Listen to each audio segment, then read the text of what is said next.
नमस्कार।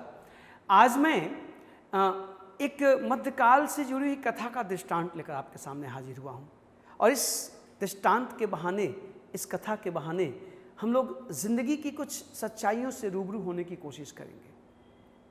मुद्दा ये है कि जीवन में हम दोस्त बनाते हैं, मित्र बनाते हैं, किसी के प्रति समर्पण का भाव दिखाते हैं, किसी का साथ देते हैं, किसी की योजनाओं में शामिल होते हैं।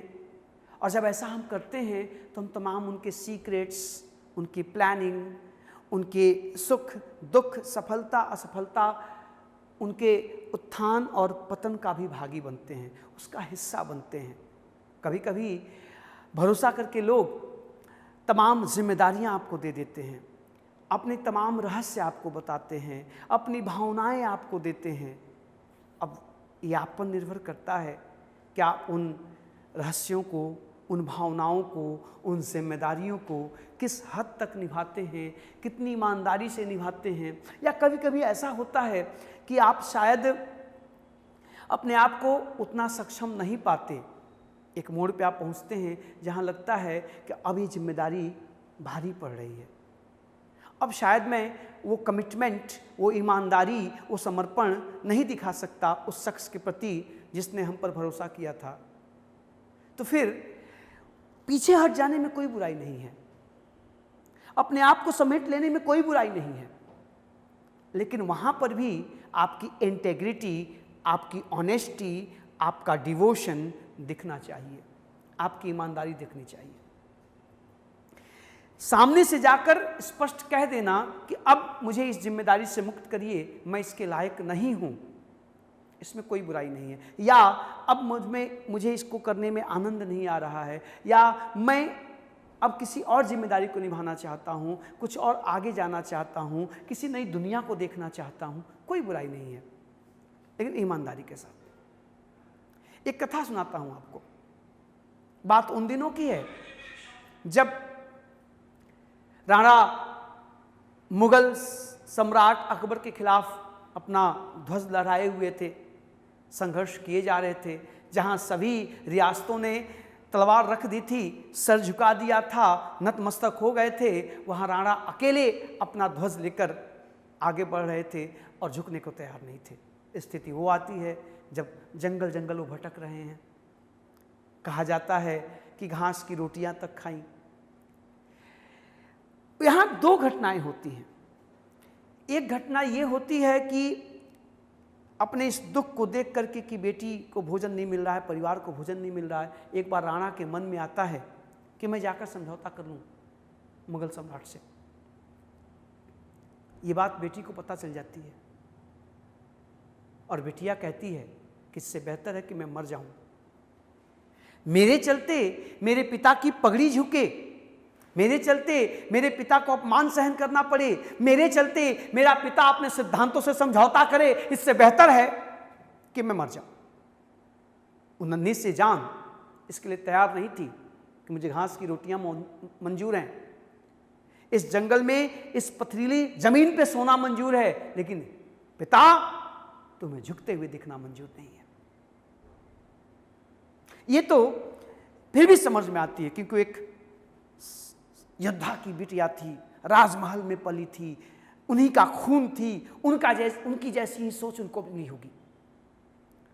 ज्यादा महत्वपूर्ण वो दूसरी घटना है जो दूसरा दृष्टांत मिलता है कि इन संघर्षों के दौरान जब चीजें बिखरती जा रही थी, राणा अकेले पड़ते जा रहे थे और दौर लंबा होता जा रहा था संघर्ष का, उसी दौरान एक सैनिक इस भूख को बर्दाश्त नहीं कर पाता है और वो चल पड़ता है मुगल दरबार की ओर कि मैं जाकर सहायता लूंगा, अपने परिवार का भरण पोषण करूंगा। जब दरबार में पहुंचता है, मुनादी होती है, अकबर बुलाते हैं कि भेजा जाए सैनिक को। थोड़ा सा उनको ये अच्छा भी महसूस होता है कि राणा का एक सैनिक हार कर मेरे पास आया है सहायता मांगने के लिए। जब सैनिक दरबार में प्रवेश करता है और सलामी ठोकने को झुकता है तो अपनी पगड़ी उतार कर बगल में रख देता है, तब सलाम करता है। यह बात अकबर को नागवार गुजरती है। वो कहते हैं कि ये गुस्ताखी क्यों, तुमने झुकने से पहले अपनी पगड़ी क्यों उतारी। सैनिक का जवाब सुनिएगा। मैं जो कह रहा था कि आप परिस्थितिवश किसी चीज से समझौता कर रहे हैं तो एक चीज जरूर ध्यान रखिए कि इस समझौते में किसी और का सम्मान, किसी और की भावना, किसी और की जिम्मेदारियों का हनन तो नहीं हो रहा है। आप अनजाने में उसे अपमान तो नहीं कर रहे हैं, उसे अपमानित तो नहीं कर रहे हैं, उसका अपमान तो नहीं हो रहा है। सैनिक ने कहा कि बादशाह, गुस्ताखी माफ हो। मैं अपनी भूख से हारकर, अपने संघर्षों को न कर पाने की अक्षमता से हारकर आपके सामने सहायता मांगने आया हूं। ये जो पगड़ी है, ये किसी दिन मेरी वीरता से खुश होकर, मेरे समर्पण से प्रसन्न होकर महाराणा ने मुझे पुरस्कार स्वरूप दिया था। तो आपके सामने झुकने और हार मारने ये सैनिक आया है जो कमजोर पड़ गया है, मेरा राणा नहीं। ये पगड़ी पहन के मैं झुकता तो फिर मेरा राणा भी आपके सामने झुकता, जो मुझे मंजूर नहीं था। अकबर निरुत्तर हो गए, हतप्रभ थे। उन्हें समझ में आ गया कि आखिर घास की रोटियां खाकर जंगलों में पथरीली जमीन पर सोकर ये संघर्ष कैसे कर रहा है। जिसके पास ऐसी भावनाओं वाले सैनिक हों, वो बड़ा तो होगा ही, वो हिम्मती तो होगा ही, और उसमें लड़ने की क्षमता तो होगी ही। और आप सबको पता है, अब ये जो कहानियां हैं, ये दृष्टांत हैं, किंवदंतियां हैं जो इतिहास की पुस्तकों में नहीं मिलती। तो इसकी कितनी ऐतिहासिकता है इसका मैं दावा नहीं करता, लेकिन इस कपोल कल्पित अगर एक कहानी भी हो, मैं नहीं कह रहा हूं कपोल कल्पित है, दृष्टांत बहुत से मिलते हैं जो पुस्तकों में नहीं आ पाते, लेकिन अगर इसको हम कपोल कल्पना भी मान लें दोस्त, तो इसमें उस बेटी के समर्पण, इस सैनिक के अपने मालिक के प्रति समर्पण और अपने राष्ट्र के प्रति समर्पण, उसे ये पता था कि मेरी कमजोरी ने मुझे कमजोर किया है, लेकिन मैं अपने राष्ट्र, अपने सम्राट को नहीं बेच सकता, इसकी प्रेरणा लिया सकती है, उस भाव को समझा सकता है। तो कहने का मतलब कि दृष्टांत और कहानियां हमें प्रेरित करती हैं, छोटी छोटी चीजें। इतिहास में इसकी सच्चाई मैं नहीं जानता, लेकिन जब ये कथा मैंने बचपन में पहली बार सुनी थी तो मेरे रोंगटे खड़े हो गए थे। इस दृष्टांत को जब मेरे शिक्षक ने मुझे सुनाया था, तो हर सच इतिहास में नहीं होता, इतिहास के बाहर भी होता है। इन दंत कथाओं में, इन किंवदंतियों में जीवन है, समर्पण है, प्रेरणा है, ज्ञान है, अभिमान है, आप इनको देख सकते हैं।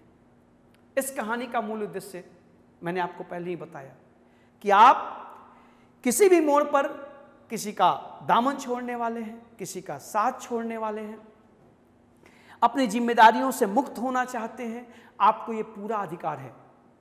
लेकिन ये ध्यान रखें कि जितनी शिद्दत से, जितनी ईमानदारी से, जितने लगन से आपने उस जिम्मेदारी को, उस रिश्ते को, उस भावना को स्वीकार किया था, त्याग करते समय उतनी ही जिम्मेदारी, उतने ही समर्पण से ना कहने की भी हिम्मत रखिए जिस हिम्मत से आपने हां कही थी। फिर रिश्ते भी बरकरार रहेंगे, सम्मान भी बरकरार रहेगा, और मनुष्य के रूप में आपका उत्थान और होता चला जाएगा। फिर जीवन में रिग्रेट नहीं करना पड़ेगा। वो रात को नाइटमेयर बनकर, दुस्वप्न बनकर आपको सताएगा नहीं। आपका मन आपसे ये नहीं कहेगा कि मैंने गलती की, मैंने जो किया वो उचित नहीं था।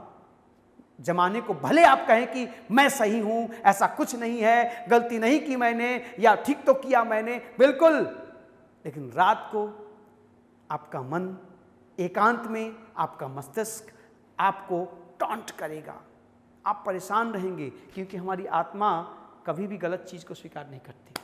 ये हमेशा हमें मना करती है, मत करो, ये करो, ये मत करो, ये उचित है, ये अनुचित है। हम उसको सुनते नहीं। एक लिटिल वॉइस है जो हमेशा हमारे कानों में, हमारे मन में अपनी आवाज़ पहुंचाती है, वो हमें गाइड करती है कि this is right, this is wrong, you should do it, you shouldn't.